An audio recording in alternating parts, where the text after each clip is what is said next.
This is the CHRILLCAST. I'm Chris And I'm not Will. And I'm Fletch from Ultimate Halo. from Ultimate Halo. What is today? The one Today and is only. Manic Monday. And before we get started with that, why don't we let Mr. Fletch tell us about his channel? Cool, yeah. So, like I say, my name's Jack Fletcher. I own the channel Ultimate Halo. It's a long-standing Halo channel. It's had various people involved over the years, myself from the very early days, but it's now my baby. It belongs to me. Currently just grinding out videos until Halo Infinite launches in the great Halo droughts, which is absolutely painful and rips me up inside consistently each day. But you know what? I'm making it work. I'm literally sucking blood from a stone. I hope you're all enjoying nonetheless. So. Awesome. Let's see, what does your About Me say? Let's see.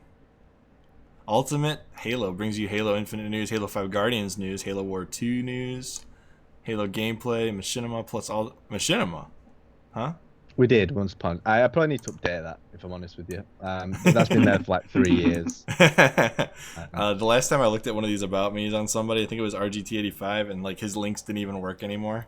It was like completely broken. It's sort of one of those things that gets buried away for quite a while and you forget about it. Right. But it exists. At least something is there. Yeah, good job. So today we're going to be talking about two quick topics before we get into the Unreal Engine 5 and all of its beautiful tech demo stuff that they put out. So first thing, new Paper Mario game trailer with a release date of July 17, 2020, which is super quick. I was surprised they waited really this soon. long to put the trailer out and then release it that quickly, because Nintendo's not really known for surprise drops, but hey, you know, they surprise me occasionally. And the end of the video is the most interesting, and a lot of people have been discussing this. There's a Metroid Prime helmet, and if you care about other things like I do, like Donkey Kong, you'll notice there's also a Donkey Kong helmet in that scene, which I'm like, I don't know if it's a callback to Retro Studios with Prime and Donkey Kong, or if it's just kind of there because it's Donkey Kong. I don't know. But the Metroid Prime helmet, everybody's expecting Metroid Prime 4 or the Metroid Prime trilogy that's been hinted at for like 3 years now. So what are you guys' thoughts on that? Any of you guys care about Metroid? You can go ahead, Fletch, if you want, buddy. Yeah, sure. Thanks, not well. So yeah, in terms of I mean, to be honest, I've never actually played Paper Mario. Not even the one. Was it on the GameCube? Yep. Although I'm a big Mario fan. I loved Odyssey. Super Mario Sunshine is my absolute favorite. But I absolutely did love the art style for this. And to be honest with you, I think people need like surprise drops at the minute, you know, stuff like that. I think, you know, with everyone being stuck inside, it's cool to just like get a new surprise. It's like, whoa, okay, that's just made my day. So as soon as I saw the trailer, I was impressed. I do have a Switch that I rarely play, so I kind of need to dust that off and give it a go. Yeah. You saw Nice. our Halo MCC Switch video, right? Which one was that? we jokingly put out a trailer for the Halo MCC coming to the Switch. On April Fool's Day yeah, of all days. Yeah. That cut deep, guys. Can't put the man's feelings, okay. I actually had a few people fooled, which I was surprised. Like, this came out on April 1st. You know that, right? The trick is to get them early morning, though. You don't want to like get them late on in the afternoon. They've already had the dose. Right. Of April Fools for the day, so. I thought about putting it out the night before, like at like 11:59, so the date would be wrong, but that's fine. But anyways, no, Paper Mario started out on the N64, in case you're wondering, and then the second game came out on the GameCube. So there's Paper Mario, then there's Paper Mario Thousand Year Door, and then there's like two on the Wii, I want to say, because there's Super Paper Mario, and then there was a second one that I cannot for the life of me remember. Then there was two god-awful games, one on the 3DS and one on the Wii U. There was Sticker Star and Sticker Saga or something like that. Those games do not matter. They're not worth it. Don't play them. Don't buy them. Nintendo really, really just crapped the bed with those two games. But the only one I ever played was on 64. That's a good game. OG. Yeah, it's great.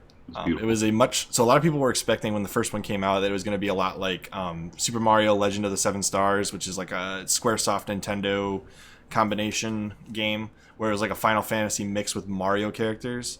And then when Nintendo and Squaresoft parted ways, not so nicely, when Final Fantasy came to the PlayStation, Nintendo said, "Nah, we don't need you," and they used Intelligent Systems, which also makes the Fire Emblem games, to create Paper Mario. And it was like essentially the Mario RPG continued. So Did you guys both watch the preview, like the trailer for it? Yeah. Yep. Yeah, The origami thing looks the art cool. style. Wow. Yeah, right. And looks like got pretty the cool. idea that like it looks like somebody's taken over and like he's with like a little folded up Bowser, you know. So I don't can't really figure out what's going on there, but I think they're working together. It's pretty creative though. I think like the way the art style works, like I was literally blown away. I think it's such a basic concept, but Nintendo has just managed to bring like these simple real life elements into such creative ways into the video games. You know, and like the Yoshi's Yarn games, what Yeah. they're called. Yep. They look Right. fantastic. Unfortunately, I never played them. Mechanics do look a lot of fun, and they tie in with what the art style does. So there's a lot of harmony in terms of what Nintendo does in that regard. Definitely. You can show a Nintendo like just a background image of any Nintendo, the Mario line at least, and tell that it's definitely from that line. You know, any absolutely. time. Well, it's that marriage of visual and mechanic design. I think that's what sometimes not enough studios actually do. Right. I can't believe I didn't put the sound in the background. While we were talking about it. Like, well, I was just gonna say like it appears like the origami thing is like A cult. bad. Yeah, right. I mean, it Join does call it a us. cult, doesn't it? I guess that's bad. Yeah. I love this part because she's like, "Join us, join the fold." It's like no, and Yeah, she's like, didn't matter. Get in the hole.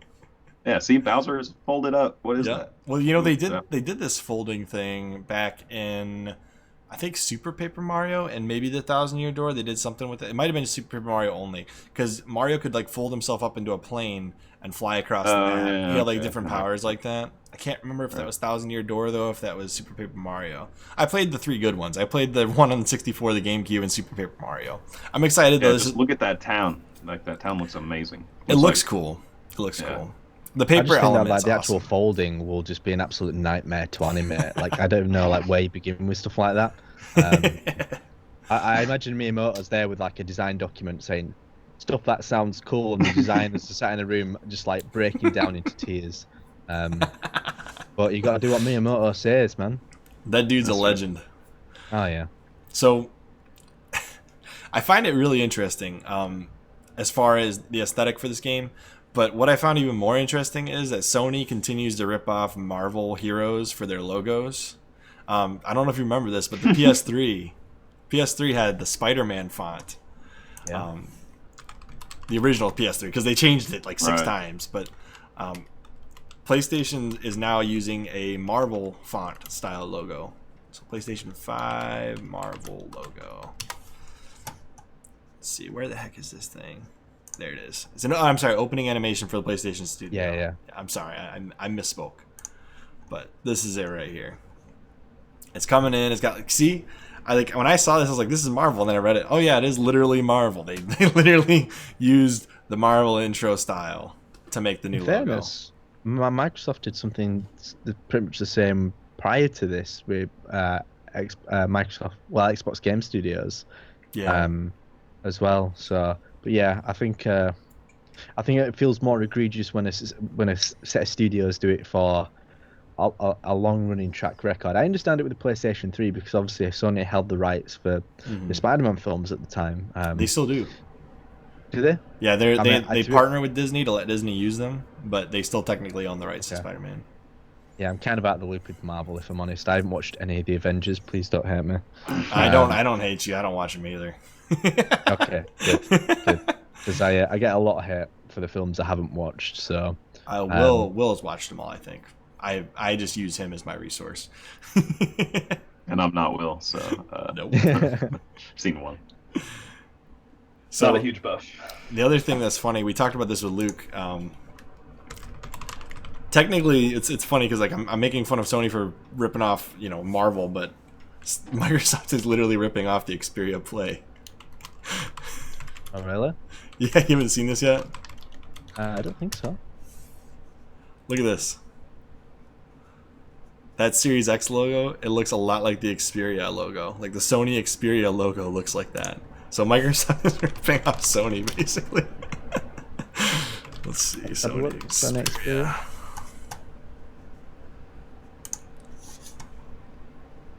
If I can find the logo. Where? Oh, you know what? This is just phones. Hold on. What's that? Yeah. See, look at that.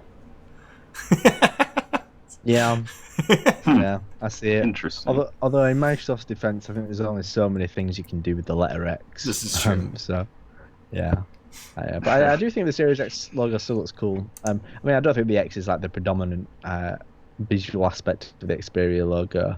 Although it's kind of appropriate you discussed that with Luke being hidden Xperia. So.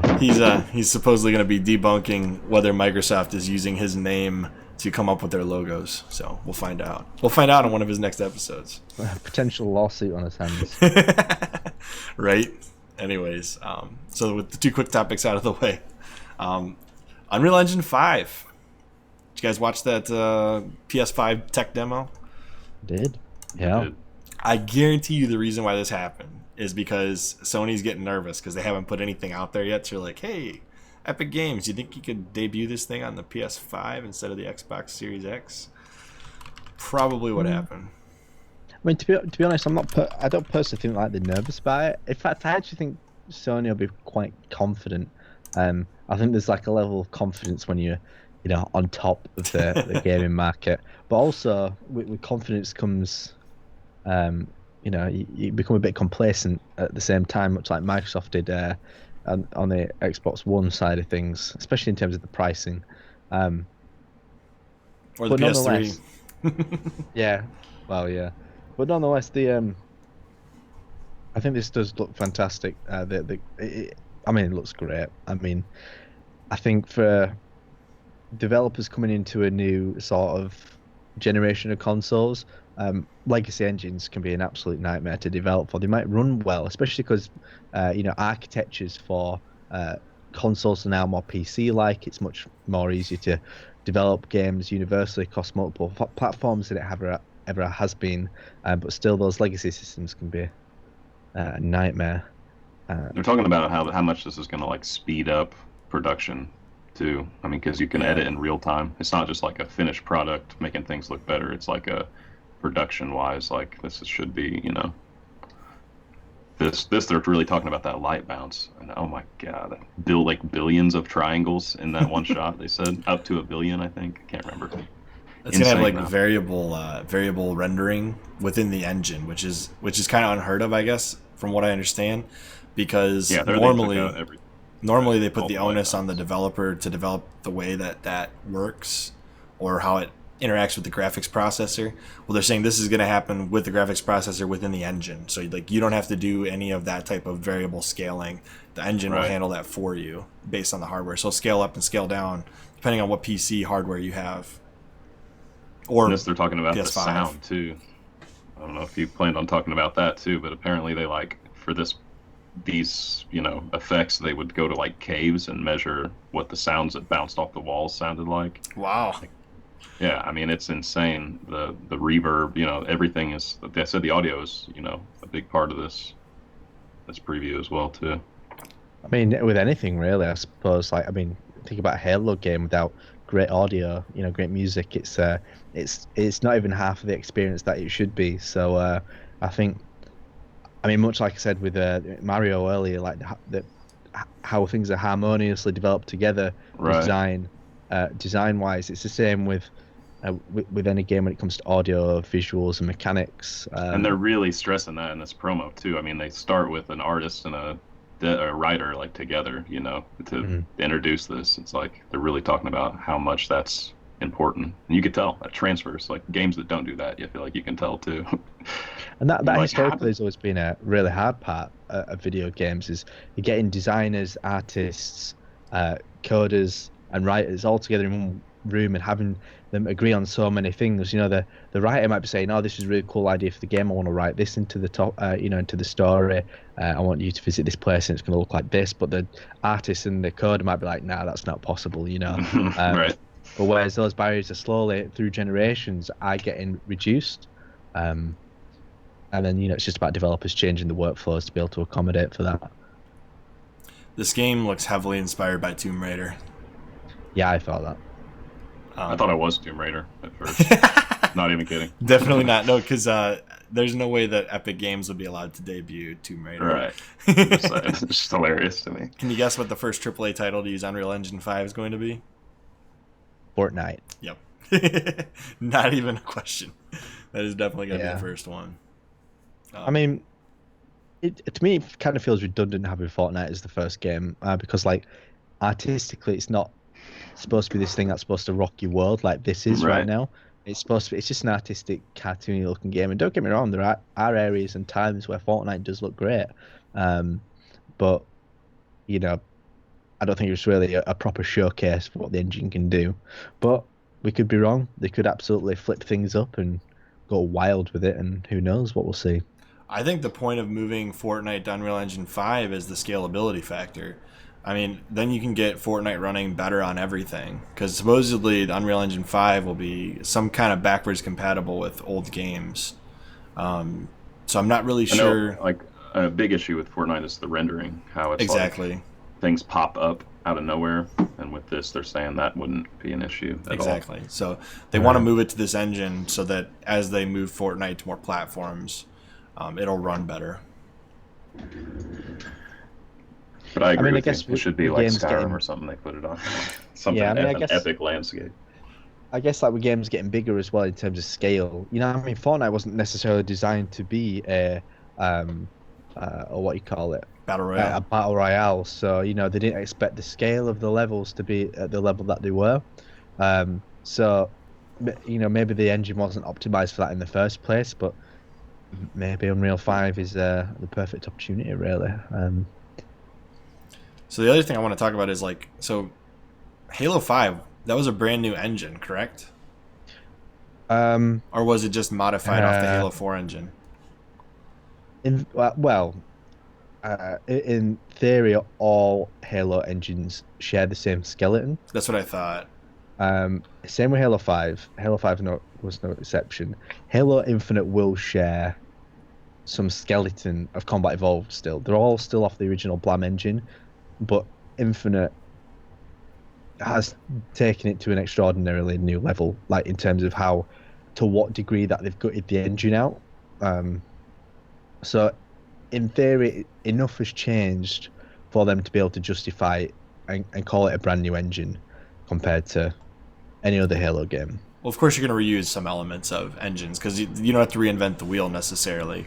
But sometimes game engines get long in the tooth to the point where it's very difficult to develop next-gen games in the same engine. Like, for example, the Frostbite engine. That's what I've heard. But like Frostbite, look at what happened to Anthem when they tried to use the Frostbite engine at EA. So I have to imagine as these games get higher fidelity graphics, some of these old engines, these legacy engines, will be struggling to keep up with the graphics that we're trying to put out in these next-gen platforms. Well, yeah, that is a big part of it, and you know, they're still using a skeleton of something old as the engine, but part of it is also like how it restricts the developers. So one of the big problems with Halo 5's engine was that it was hard to prototype things, it was hard to change things on the fly. There wasn't a lot of flexibility in that regard. So let's say if I was a developer creating various armor sets, and this was actually a problem in Halo 5, you know, I've discussed it with, you know, some of the devs. If you were to, let's say, for example, create a Spartan, and you notice in Halo 5 they had those skins wrapped around the armors. Yep. They couldn't have that as just like a variation. You couldn't just tick a box on the engine, for example, and say just overlay that. You literally had to copy and paste the full armor with the new skin on. So in theory, you've got two of the same pieces of armor in the game, taking up two separate lots of storage. And that's also one of the reasons why Halo 5 was such a big game, because all these variables had to be basically copied and pasted, but with just different variations. Whereas with Halo Infinite, that won't be a problem. You know, they'll that's one of the things they've looked at. They wanted to give the devs, the people working on the game, more flexibility to really be creative with it, prototype things, try different things out, and then development's not as rigid. You know, you've got more fluidity in terms of what you produce. Makes sense. That's good to know. So Unreal Engine 5, I mean, this is just a tech demo, right? So it's no better than seeing a trailer of a game, although it does have some kind of gameplay looking elements in the tech demo. But tech demos are designed and created for showcasing these types of things, make things look really nice and pretty, right? So an actual game, this file itself, playing this through this file itself, may be a massive file that they probably would never release on an actual disc. We don't know. What we do know is it looks beautiful, and if Unreal Engine 5 can live up to this high fidelity of graphics in an actual game, I will be very impressed. I think you got to consider at the same time. I always say take demos with a pinch of salt. So this, for example, looks great, but there's no AI on the screen. Well, except for obviously the crows, but they're all linear in terms of the paths. There's not too much animation going on at once. So let's say if you had a large scale battle going on in a video game, it probably might not run on the engine because they've absolutely crammed everything into the lighting, the physics of the rocks falling down later on, the poly count, and it might choke up because you've got so much going on graphically with the CPU. So that's exactly what I was saying. I'm basically saying like they've put all this extra time into a tech demo, which this file may be absolutely massive to make this look this pretty for the tech demo, right? They're optimized to showcase the beauty of an engine like this, right? They're optimized for it, and they're designed. Whoa, I think we lost TiMMy. Your face got really big. Though. TiMMy, what happened? Uh-oh. Well, this happened with Will last time, actually, on our Friday episode. But I think you and I are saying the same thing. Like, this is optimized specifically to showcase the engine. Yeah. So, should we sign this one off? I mean, do you edit it after? I mean, we could just do a cut. We could. I can edit it later if I need to. Yeah. Well, do we get him back? Honestly, this is a nice little. Oh, he's back. I died. What happened, man? Oh, you guys My computer slept. just shut off. Really? But yeah, very cool. Huh. There we Good go. now. Yeah, you guys are all Sorry good now. about that. It's all good. No, So, I guess, do you guys have any closing thoughts on this engine situation with Unreal Engine 5? looks good. I'd just like to see more in action, actual games production coming out. Tech demos only show you so much. How about you, Yeah, Tim? Zio had a good little story on that a week or so ago. Zio Gaming, Shout out to Zio. talking about how none of these are actually gameplay footage. It's just exactly what you were saying earlier before I went to heaven for a moment. I guess my last comment is I don't like the way that Epic is like muscling its way into everything, but I do think this tech demo is pretty cool. It's becoming a giant beast. It's already a giant beast. It is. They're gonna. I mean, as far as their impact on the gaming industry, like Steam doesn't have an engine they're passing around like this, Right. Or Valve, I should say, Valve proper. But they hopefully will get the motivation now to produce Half-Life 3 and show us all how they still have it. Anyway, At the end of the day, somebody needs to knock Steam off its pedestal. And I know people don't like the exclusivity deals that Epic are doing, but I see it as a good thing. Competition is healthy for consumers. You can't accept that everything's all going to be in one place. Just the world doesn't work like that. No. I mean, there's GOG too. GOG's okay, and then Microsoft. I'm surprised they haven't really made a dent with the Windows Store. Seems like it'd be the baked-in Windows App Store that would make a bigger dent than Steam and whatnot that you have to download off of a website. It's extra steps, right? Yeah. Right. But I don't know, I think Microsoft are a bit behind on that, and I don't think I can't see them making any big moves for quite a long time in that regard. Well, yeah, they put MCC on Steam, so. Well, yeah, I think they know the score just as much as we do. With that being said, as always, I'm Chris. And I'm TiMMy. Fletch from Ultimate Halo. And we will see you On the next CHRILLCAST.